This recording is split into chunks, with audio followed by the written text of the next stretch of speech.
Luiz, a gente vai pro intervalo agora? Não, calma, segura aí que eu quero a sua audiência. Eu quero manter você aqui comigo. A gente vai pro Maranhão, porque lá a chuva causou a morte de 6 pessoas e para você entender melhor, mais de 300 famílias estão desabrigadas. O Sérgio Carvalho preparou uma matéria bem bacana, trazendo todos esses destaques para você entender como é que tá lá no Maranhão, viu? E nós vamos rodar para você a partir de agora na tela do Alerta Nacional.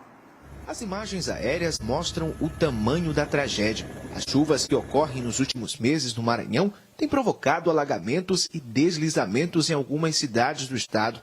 6 pessoas já morreram em decorrência dos temporais. Em Santa Luzia, a 295 quilômetros de São Luís, uma ocorrência de deslizamento de terra matou 2 pessoas.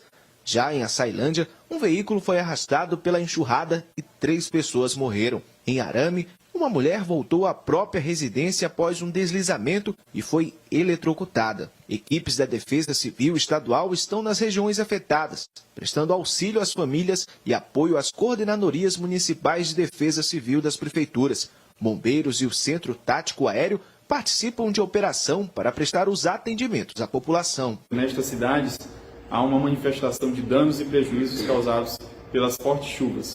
E a partir de então, os municípios precisam do auxílio dos entes que compõem o sistema de defesa civil para assistir às suas populações de maneira mais eficaz. Nossas equipes estão mobilizadas para as regiões mais afetadas. De acordo com o Corpo de Bombeiros, há 399 famílias classificadas como desabrigadas e outras 339 desalojadas. No final de semana, o governador do Maranhão, Carlos Brandão, decretou situação de emergência em municípios afetados pelas fortes chuvas no estado. Subiu de 20 para 33 o número de cidades maranhenses decretadas pelo governo do estado em situação de emergência.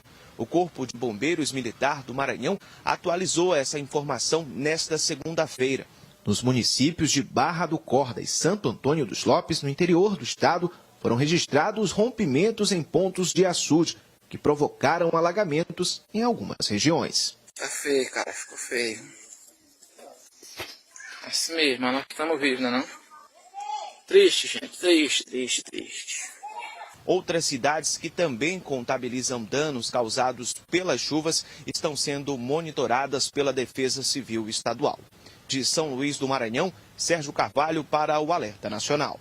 Muito obrigado, Sérgio Carvalho, pelas informações.